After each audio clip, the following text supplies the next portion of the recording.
It's a chicken sandwich. It's a piece of white meat chicken between two pieces of white bread. It's also a milkshake. Now we're going to go and have demonstrations over that. Christine says, over the holiday, I heard that America was founded as a Christian nation. Amazing. If that's the case, why did we allow slavery? Well, I think there was a blind spot. You know, like it or not, if you read the Bible, in the Old Testament, slavery was permitted. You'd go into a nation, or not you, a country would go into another country and enslave the population, and those people were put to work. Use them for Use them as commodities. And so we have moved in our conception of the value of human beings over the years until we realized slavery was terribly wrong. Pat, this is Andreas, who says, I have a friend whose wife suffers from Alzheimer's. She doesn't even recognize him anymore, and as you can imagine, the marriage has been rough. My friend has gotten bitter at God for allowing his wife to be in that condition, and now he started seeing another woman. He says that he should be allowed to see other people because his wife, as he knows her, is gone. I'm not quite sure what to tell him. Please help. Oh, that is a terribly hard thing. It is, I hate Alzheimer's. It is one of the most awful things because here's the loved one. This is the woman or man that you have loved for 20, 30, 40 years, and suddenly that person is gone. They're gone. They are gone. So what he says basically is correct, but I know it sounds cruel, but if he's going to do something, he should divorce her and start all over again. But you know, to make sure she has custodial care and somebody looking after her. But isn't that the vow that we take when we marry someone? That it's for better, for worse, for richer, I know, for poor? if you respect that vow, but you say, "Till death do us part." This is the kind of death. I certainly wouldn't put a guilt trip on you. This is Don from Illinois, who wants to know, why did God send the tornadoes? God didn't send tornadoes. God set up a world in which certain currents interfere and interact with other currents. When you have a warm group of air coming out of the south, coming up against a cold mass that's up in the north, you'll get vortexes, and that in turn will spawn tornadoes. God doesn't send tornadoes to hurt people. He doesn't send, you know, we call them acts of God, but they're not. So all I can say is that why do you build houses in a place where tornadoes are apt to happen? Yeah. Well, and this year, of course, the weather patterns, the warm winter and the warm, you know, early part of the year that we're having seems to affect all of that. But I think the bigger question for people spiritually is always not so much why did God send them, but why didn't he intervene? You know, you think people always ask that question when there's tragedy? If enough people were praying, he would intervene. You could pray. Jesus stilled the storm. You could still storms. But, you know, the hurricane, for example, is a release mechanism that God set in to take the heat out of this world and to transfer heat around various parts of the globe. It's very necessary. The fact that people decide they want to build houses on the edge of an ocean, it's their fault, it's not God's. You know, it's the same thing with if you're going to build a house in the San Andreas Fault. You know there's going to be a fault. You know the earth is faulted. There are going to be earthquakes. So don't blame God for doing something foolish. And you know, Christy, something happened a long time ago in Haiti, and people may not want to talk about it. They were under the heel of the French, you know, Napoleon III and whatever.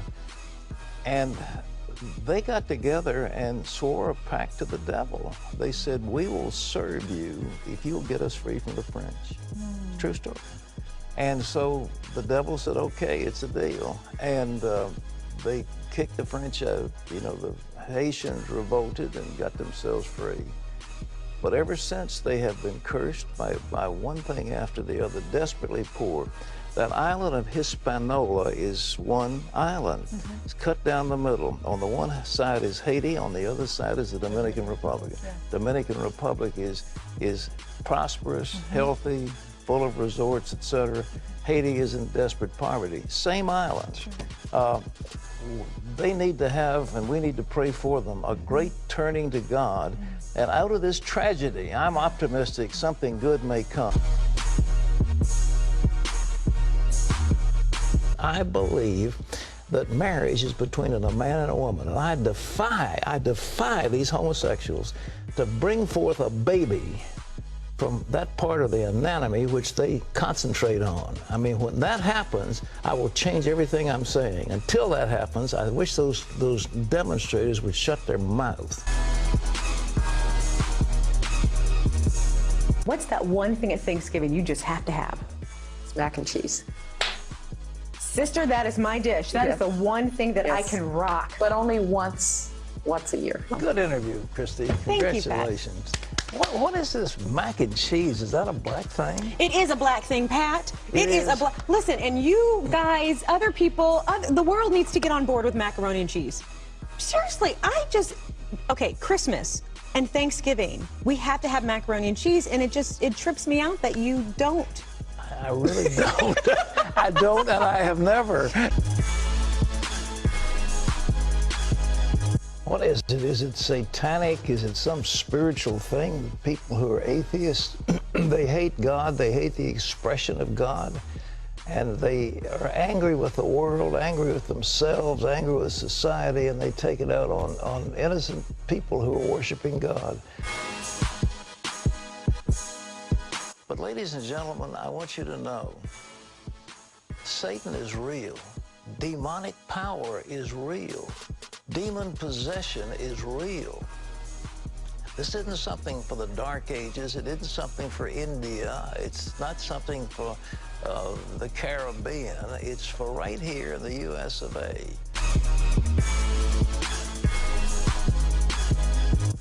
Okay, this is Ken, who says, my niece has a huge painting of Buddha hanging on her living room wall. She's not a Buddhist. She bought it because the colors matched her sofa. Is having this artwork in her house considered idolatry?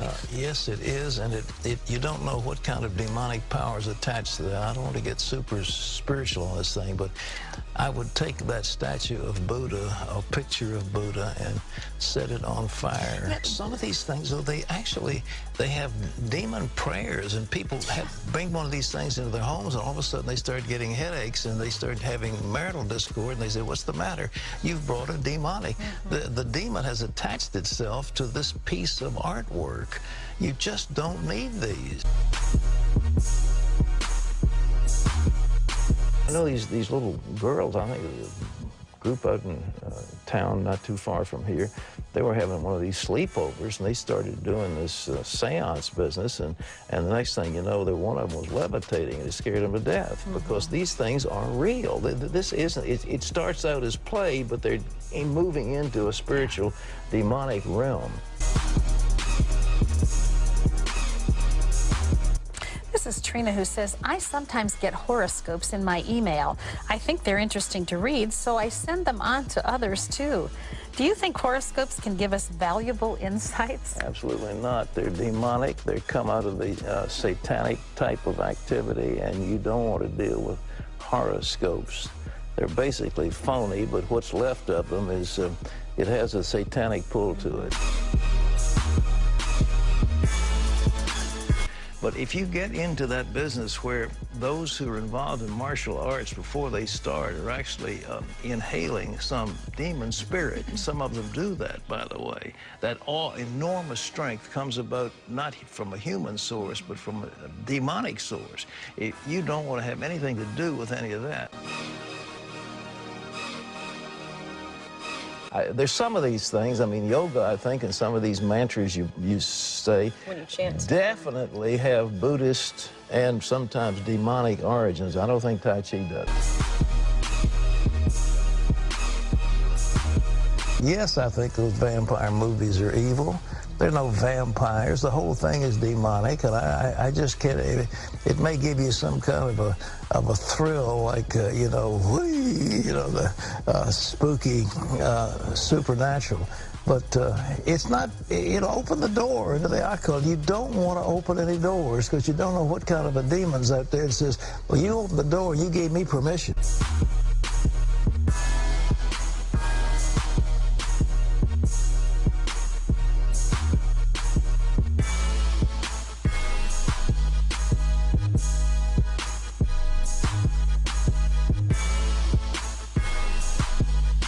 You know, I believe it was Lyndon Johnson that said, don't these people realize that if they push me over to an extreme position that I'll lose the election, and I'm the one who will be supporting what they want, but they're going to make it so I can't win. Those people in the Republican primary have got to lay off this stuff. They're forcing their leaders, the front runners, into positions that will mean they lose the general election. Now, whether this did it to Kane, I don't know, but nevertheless, you know, you'll appeal to the narrow base, and they'll applaud the daylights out of what you're saying, and then you hit the general election, and they say, no way, and then the Democrat, whoever it is going to just play these statements to the hilt. They've got to stop this. It's just so counterproductive. Well, if they want to lose, this is the game for losers.